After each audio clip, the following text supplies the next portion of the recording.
You're listening to the Change Management Review podcast, where we bring you the best tactics, strategies, and actionable insights for organization change. We talk with impactful organizational change practitioners and leaders. And now your host, Theresa Moulton.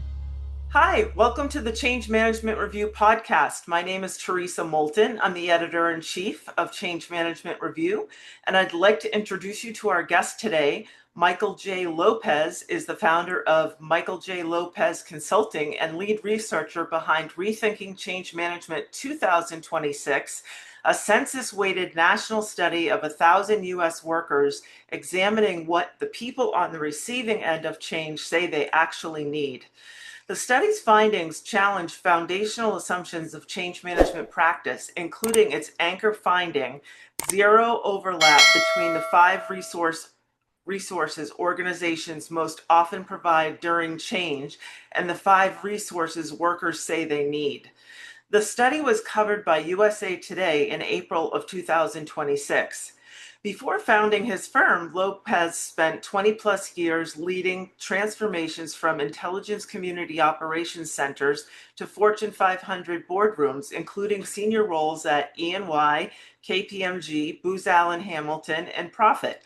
His client work spans energy, healthcare, financial services, technology, government, and consumer goods, with clients including Entergy, Clorox, Vanguard, Meta, and Lyft.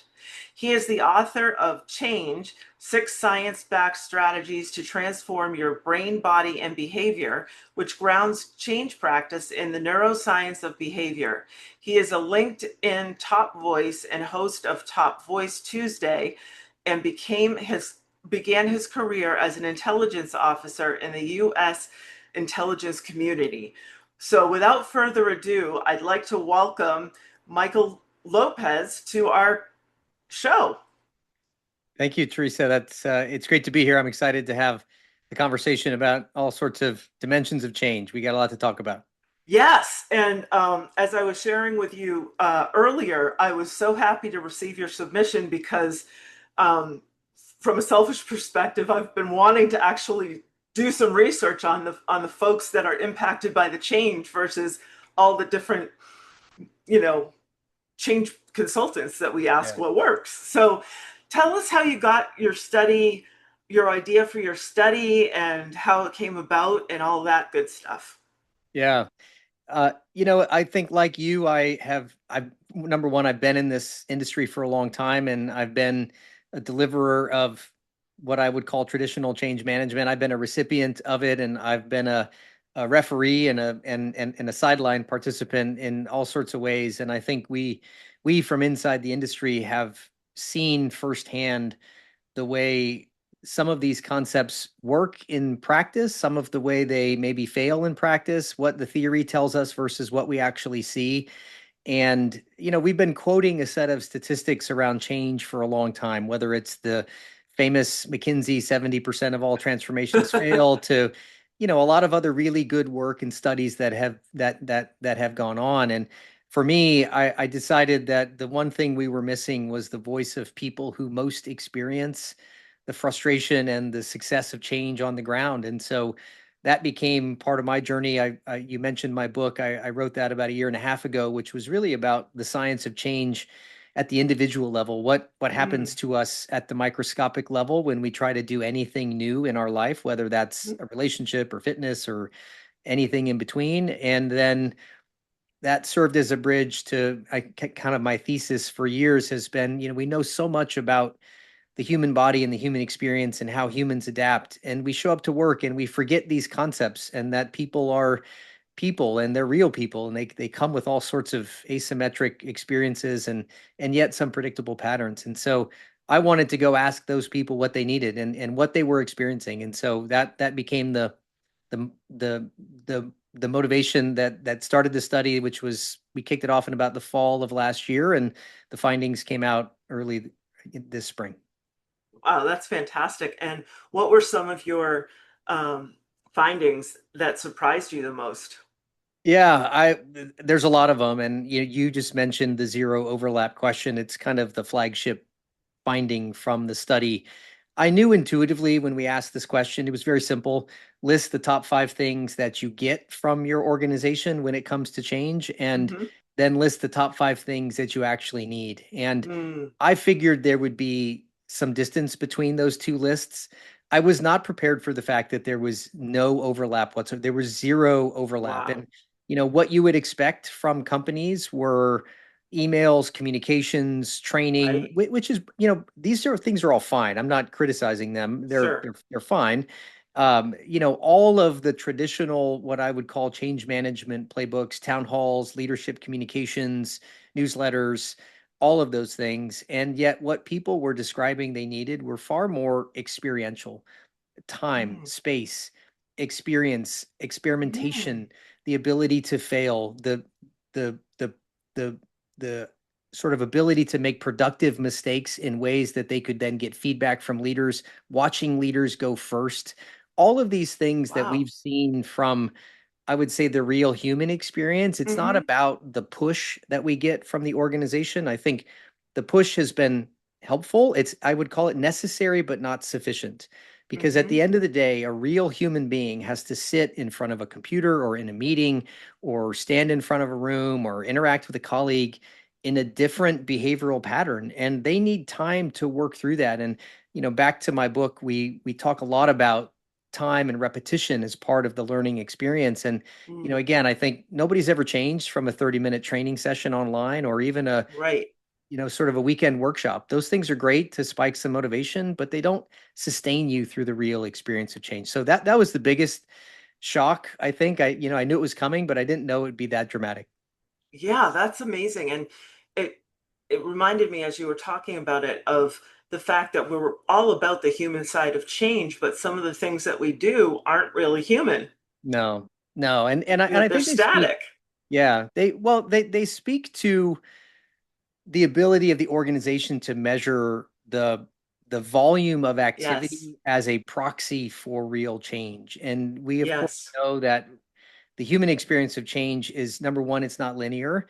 Number two, it doesn't progress for everyone at the same rate. And so it's hard to say just because we all went through the same training that we're now all in the same place. Right.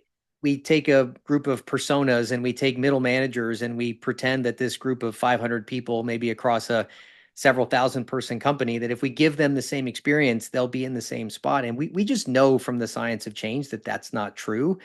But Right. now, that being said, I want to be fair to organizations.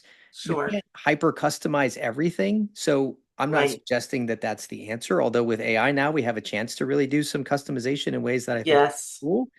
But it's also not enough to say, hey, we gave everyone the same experience, therefore we're good. Let's move on to the next phase, because we just know that that's not true for how real humans actually work. Right. We can't fit, everybody into a box. Right. And AI coaching is one of the things that I think really helps. And that's a lever for change professionals to kind of address some of what you're talking about. Um, but one of the other aspects of this is, you know, how people individually need different amounts of time, different types of interactions, different types of experiences. And that's what I'm really hearing you say is how can we create that space around the experimentation that they need to learn about what's changing, Yeah. Yeah. And, you learn by doing, and that's particularly true of adults after the age of about 25. right? You're not making any new neurons. You're learning by repurposing neural pathways that you already have in your brain. And Right. that requires repetition. We've just talked about that. It requires mistakes. And this is something I talk about in the book, which is, mistakes are the single greatest contributor for the opportunity for neuroplasticity. And I use that phrase specifically Mm, because just because you make a mistake doesn't mean you learn from it. There's some things you have to do after that to pay attention to what happened and adjust your behavior. But if right. I'm part of an organization where I don't feel that that's either safe or productive, Right. then I don't put myself in situations where that's going to happen. And that's actually just lessening my ability to learn faster because I'm so worried about getting it right every time, as opposed to learning through the experience of getting it wrong. Now, again, there's certain things that are really important. There's customer experiences, there's business processes, there's products that have to work. And Right. I'm not suggesting that we should all run around in the forest and just make mistakes forever and not get better. But I think we've undervalued that part of the experience in the journey of the human being in whatever's changing around them. You know, and when you speak about that, what hit me was um, that by not failing and having people be okay with the emotion that comes with that, not giving that permission. Like you said around safety, that's the whole concept of psychological safety. We're inhibiting learning. So we're asking people to take risk, but we're not supporting them in the impact that it might have on them emotionally by having a thought that's different or seeing a result that isn't quite the right fit. Yeah. Yeah. And, that's the concept that all this stuff sounds great till you get real people involved. And Right. we don't like to make mistakes, and that's ego driven. And there's a lot of reasons why that is the case. So you're not just contending with the culture of an organization that creates it, uh, a work environment where it's safe. And I don't use safe in terms of the word like, it's okay. I mean, we recognize it's productive to make a mistake in some way, Right. as long as you learn from it. But then you have to get down to the root of the human being who has to go through the process of, hey, I made a mistake, and how are people going to view me and judge me and evaluate me? Yes. And do they see that as a productive outcome? So there's a lot there that even just saying, hey, go make mistakes, it's not that simple. And I spend a lot of time, I'm sure you do, and people listening to this podcast with our clients, trying to help them understand these concepts. And part of the value of the study is this is the voice of your employees. This is not Yes. some change management person who's trying to sell you some new fancy thing. This is Right. based on science, and it's based on the the voice of 1,000 people who represent your organization. You would, if you got this data and they were your customers, you would bend over backwards to make Right. that experience real for them. And yet we sort of sometimes, I think, take this with a bit of grain of salt, or well, that our employees will just figure it out. And that shouldn't be the case. And so, that's, I guess, why we have jobs. Yes, and it kind of comes down to measurement. We're seeing that with AI as well. How we're actually measuring adoption for AI versus how we're measuring activity for traditional change management. Yeah. What if you come up with, in addition to that gap around what you expected to find and what people wanted, what were some other findings that you found interesting? Yeah, I'm gonna poke at my own generation here. I'm a Gen Xer, and Oh, I am we too. we we used to be the cool kids, and I was really unprepared. One of the big findings that came out of the study, of course, we looked at the data by generation in terms Okay, of both two levels of sort of the millennial cohort, Gen Z and Gen X.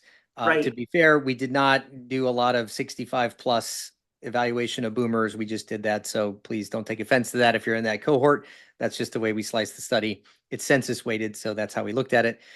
And what we found really is that what used to be the most resilient generation, those of us who have been through from the end of the Cold War through the internet to now, the economic crisis and now AI, has sort of atrophied in place. And I think many of us occupy very senior level roles in companies.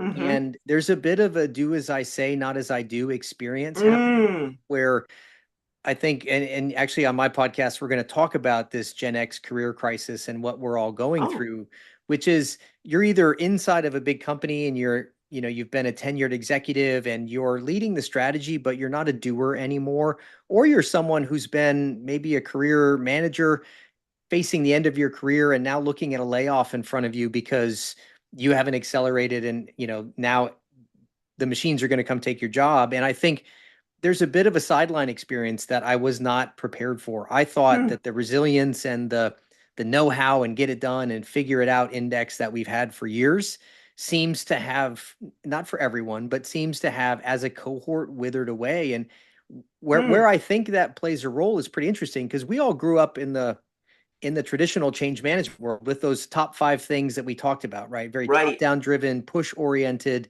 type change programs, driven from the top, go take your training and then go figure it out sort of things, which again is Right. fine on some level. But what we're hearing from the younger generations is far more like that second list. I want time to experiment. I want time to make mistakes. I want to watch my leaders go first. Well, we're the Mm. leaders and we're not doing it. We're not leading by example. And so I was really unprepared for that as well. I'd say those 2 things were the biggest shocks to me because I Mm. certainly try to lead by example, but I realize that not everyone has a chance to do that. And so that was just something I was unprepared for, to be honest.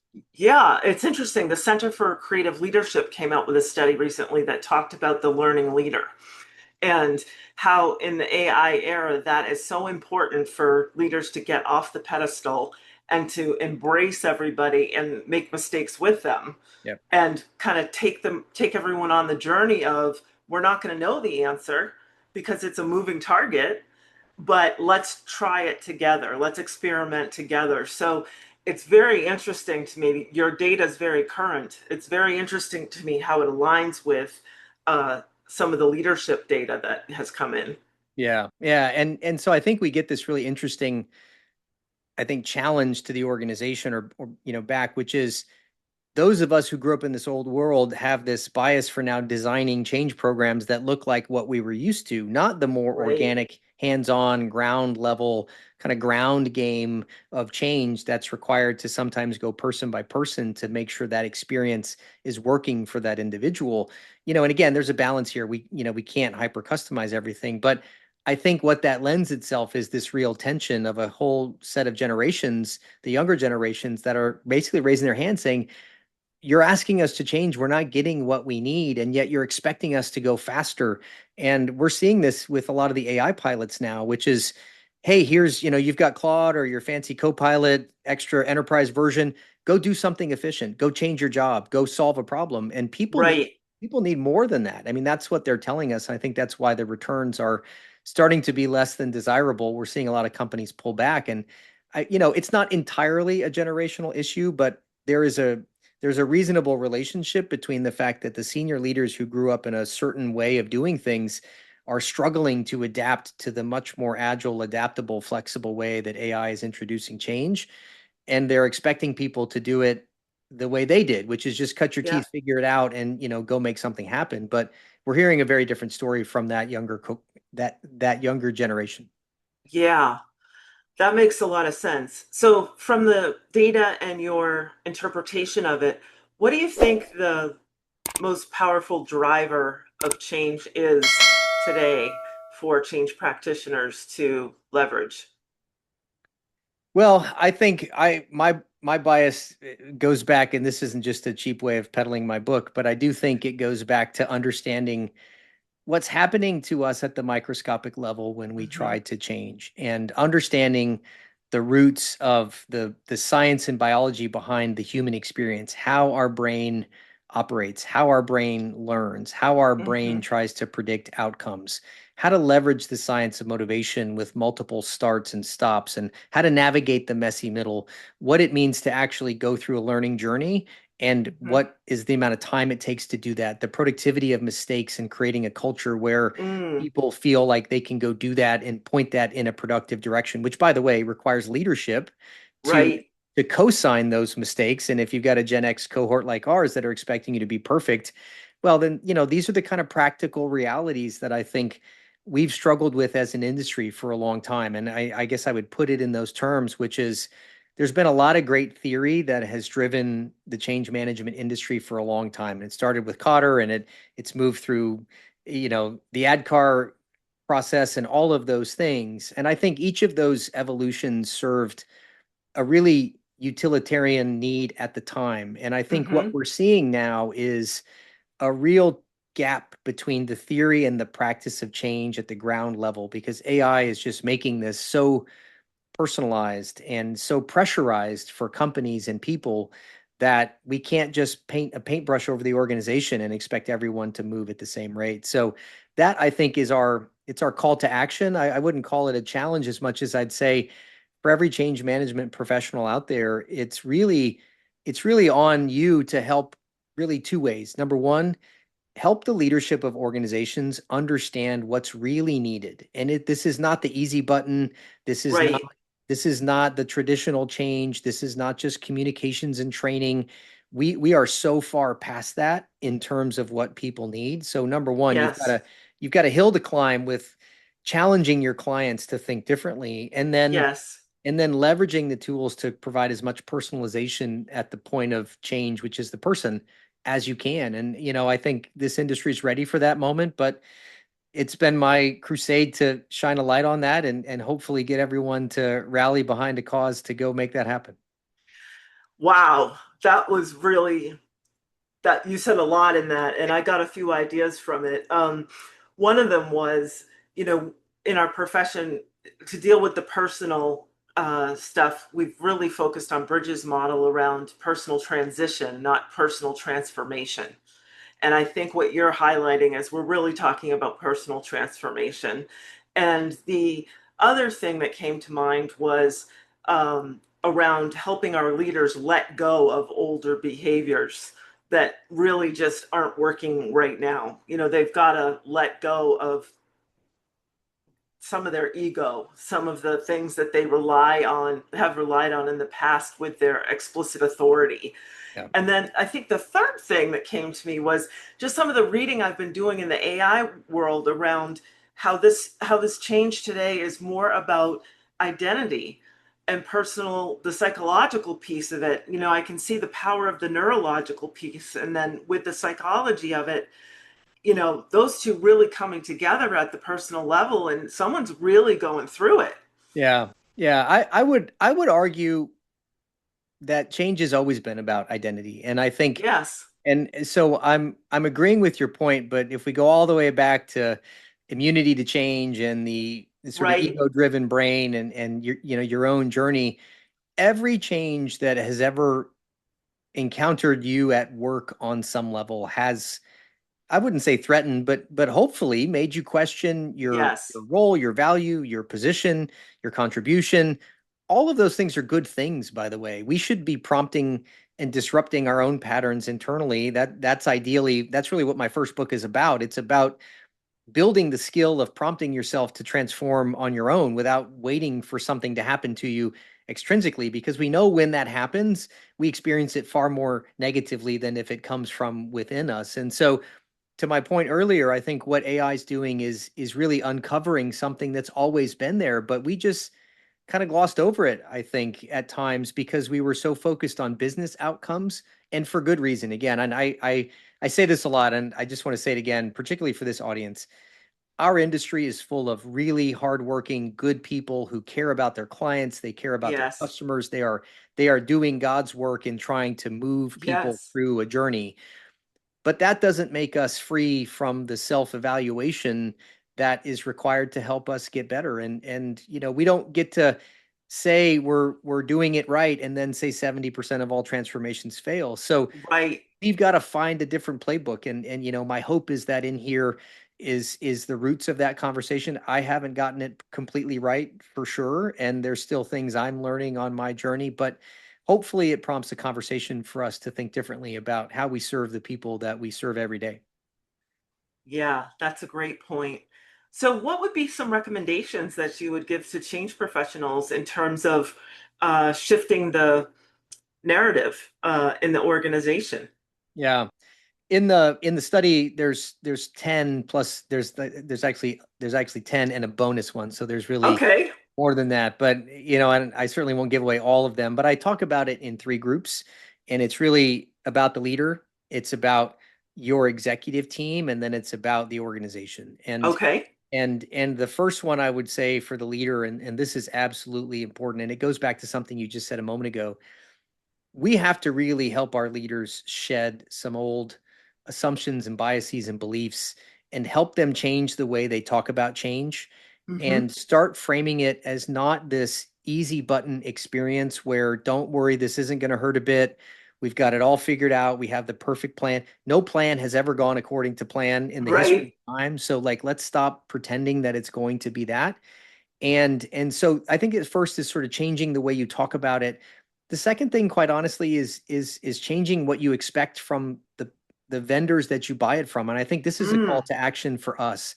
I hmm, I've sat in way too many rooms where I've heard my own peers in in some of the big uh, uh, bids that we were doing where they said, "Hey, we don't want this to sound difficult. Make it only bid a small amount of change. We'll upsell them later once we get in there." That is right. absolutely the wrong way to go about this.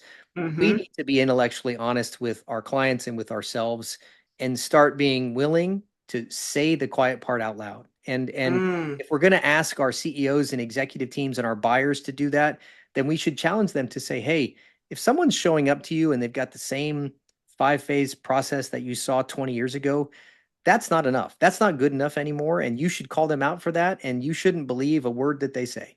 And you should challenge them to challenge themselves." And so I think that's really the first part of this process. I think for me is being willing to say that out loud. And, again, I've been in rooms where I couldn't stand there. I was like, we're not being honest with our clients about this is hard. It's always been hard. It will always be yeah, hard, but we're here to help you through it. And it's maybe going to cost you a little bit more than you want. It's going to take you a little bit longer than you want. But if you want sustainable change, that's the formula, and we're going to help you get there. So, but that doesn't always sell in the fancy proposal process. And so, right.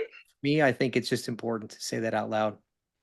The second thing I'd say about teams is we've got to start thinking less about change as an event and Mm, start thinking about change as an ability. And for our leadership team, back to the leading by example piece, they have to be, I don't like the word change champions anymore. I've sort of, I mean, it's a thing and I know that they're great, but like this is almost like you have to be a disciple or an apostle of the cause where you are truly going first as a leader. You are diving into every mm-hmm. vulnerability, every new thing, every mistake, every challenge back to the organization. I think, and so you as a CEO or a leader, you've got to hold your team accountable to start living by those principles. And Mm-hmm. for me, it starts with that. I've said a lot there, so maybe I'll save the organizational part in a second, but I'm curious about how some of those things are kind of landing with you. Yeah, they're making a lot of sense. And, you know, the point about really taking the first step and diving into the pool and holding people accountable is something that, again, it's about risk taking and, getting off that pedestal and just saying, you're human, I'm human, and this is the way we're going to do it together. And um, that's where I think change professionals really have an opportunity to help the leaders understand the impact of not making that change. Yeah. Yeah. And I think with that it goes to not just going first, but I'll maybe save the last piece, which is I talk about building stress tolerant cultures and Oh, and what neat. what that is I think if we have a leader that's willing to say the quiet part out loud and talk differently about the path ahead, it's going to be challenging. It's going to be uncertain at times. It's going to be maybe a place where not all of us come out of this alive. We lose a few jobs. I Right, realize that's not something you can always say, but I'm kind of being hyperbolic here. right. If you can build a culture that understands reality, accepts that reality and then works to rise above it, which is the idea that it's not always going to be simple and I'm not going to sort of blow sunshine in your face and tell you that it's always going to be easy, but we as an organization are going to do and go through this together. And there's a lot to that. So you can read the study and Yes, I'm not suggesting this is a overnight thing, but I've sure. seen so many cultures that are so fragilely connected to each other that we're seeing it now that any disruption breaks the fabric of collaboration. It breaks the fabric of positivity. It breaks the fabric of even believing in our own strategic goals. It breeds skepticism, and there are cultures that can withstand that, but you've got to invest the time, and it's more of a long game kind of experience to be able to create Right. that environment. But we've been so focused on the short term change project, whether it's a go Yes. live or a new product or whatever. But change is a sequence of activities that happens over a broad spectrum of time. And I think that's the next big recommendation is which goes back to leaders, by the way, which is to play the long game and not just invest in the project, but invest in the culture that can withstand the complexity of Hmm. what's coming, because that's really what's going to make the difference. It's not your AI pilot. Your AI Right. pilot is a test case for how to get better in a particular area. Your culture is the thing that will withstand this moment, not how good your project plan is. Yes. Profound. I really liked that. That was really good. Um, I think it really struck me as powerful because in a lot of the work that change professionals do, it's been technical, like technician work, versus the coaching and the um, relationship development work and all of that stuff. So, really being able to not focus on it as a project is Yeah. Well, is so and important. yeah, I mean, I think it's both, right? And I have a client. I do a lot of work in the nuclear space of all places, which is a Uh-huh. very which is a very unique place and very Yes, unique it is. culture. And again, full of really smart, amazing people doing Yes. very dangerous work. And so it's really important. They have they have a lot of technical procedures, as you would expect, and they Sure. have checklists for everything. They have checklists for checklists, and again, Right. there's a good reason for that. But one of the things that I've said to them on more than one occasion is there is no checklist that will ever remove your responsibility to interact with another person. That's cool. And that other person will change not because of the checklist, but because of how you lead them through that experience. And, the challenge as a business leader is that it's not fast, it's not simple, it's not quick, it's not easy. And yet we're driving towards an ROI and a go live date. And, again, all of those things are important, but I think we've missed the mark in combining these perspectives about what real people need. And maybe just to front load one of the other big conclusions, and we asked people more about what you needed, and it's really all about the science of change, and it's the top 5 things that Mm, they've talked about, and it's not about a process, it's not about a project, it's about an mm, experience. And yes. that's the part that I think we need to lean into as change professionals, is not just designing that experience, which is actually not that hard. I think Right.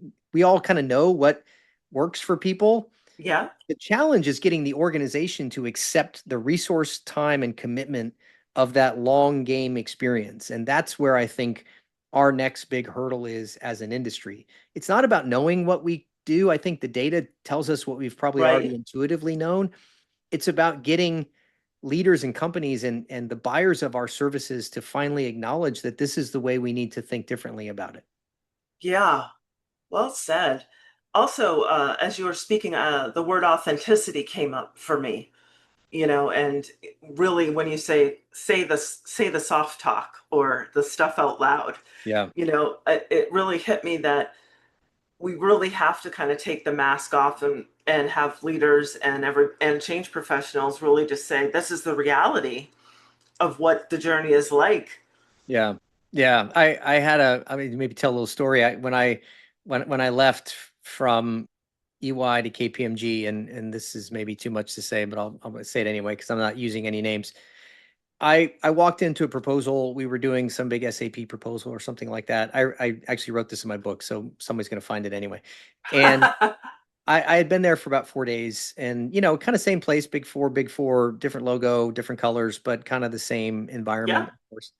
And they said, "Hey, we're working on this big proposal, and we want you to be the change lead. We've already got a structure written down from other change team. Could you come in and just give us an evaluation of where are we different? Where are we new? How are we maybe at a disadvantage? Do a big overview overhaul for us." I said, "Sure." And I looked at the proposal. It's some ungodly number of slides, 300 slides or something like that. And then there's this Wow. little change section at the end. And so I read it all. I come back the next day, and I said, please don't take offense to this. By the way, that's what somebody says when they're about to offend you. And I knew that was there's not a single original thought in this entire proposal. You could change the logo and Wow. it's exactly the same. You've got a different name for it. You've got 4 steps, they have 5. It's the exactly the same stuff. And that was one of the moments I realized we needed to shake this up. By the way, it wasn't bad stuff. It just wasn't Right. in any way. It was the same thing. And I thought to myself, how did we get here where we've lost some original ideas in talking about it? And, again, there was some of this, we don't want to make it seem hard. Let's minimize how, hard it's going to be. That's a different ethical dilemma Yeah, but that I think is, what I've tried to do in this study and in this recommendation and in my books is to give people another toolkit to lean on right, so that they can help their clients actually build sustainable change for the long term, not just finish the project. And I think so much of what has plagued our industry is we've been designing change around finishing projects, not around creating the ability for people in an organization to change over and over and over again without us having to intervene. And I think that's the goal. right. Maybe it's a lofty goal that we'll never get to, but somebody's got to try to get there. So, Yeah, that makes a lot of sense. I really agree with what you're saying. And I think it's about opportunity and as you said before, call to action, to make these changes and to really own the fact that we need to shift the way that we're interacting with clients in order to meet the current needs of the business client and the business environment. yeah. That's great. So we're about out of time, and I wanted to ask you, Michael, um, what one thought might be that you'd like to leave with our listeners, um, that you think is really important for people to focus on. Well, I think we just said it, and that thought is, I think it's time for us to take our own medicine and apply a new level of thinking to our profession, to the opportunity, to the obligation that we have to our clients and to the employees that we support in various ways to really challenge the organization and ourselves to move beyond the traditional Mhm. playbook and into a world where we are willing to challenge conventional wisdom, to challenge historical structures and processes, to lean into new behaviors and science and thinking and strategies to help people really build the kind of muscle they need to change. And because here's the truth is that companies are just groups of people. And until we get back to, I think in my big view is that the unit of measurement when it comes to change is really the person. You can only change yourself. You will only ever be able to change yourself, but you can Mhm. create the conditions in an organization where people are more likely to start to move in that direction. And we just haven't done enough, and there's more to do. And I think the people in this industry who are willing to pick up that mantle and push, I think the world is really in front of us, and I think it's never been a more exciting time to be a change professional. Wonderful. Thank you very much. How do we stay in touch with you and continue the conversation? Yeah, you can go to my website, michaeljlopez.coach. You can find the study there. There's a free version that's an executive style version. There's also a paid one that's like 50 pages long. It's much more in depth and goes through every question and all that. So, but you can get the gist out of the free version if you're interested in that. All of my socials are on there. I'm pretty active on LinkedIn. I do Mhm. have my own podcast that I run, which is more than just about change. It's actually about business issues more broadly. Mhm. But on my website, you can find my book, you can find the study. All of my socials is a great place to start. Thank you very much. It's been a pleasure having you, and I really appreciate your time. Thanks for having me on, Theresa. We hope you enjoyed this episode of the Change Management Review podcast. To get alerts for new episodes, be sure to follow us on LinkedIn, subscribe to our weekly newsletter, or subscribe to follow on Apple, Spotify, and wherever you find great podcasts.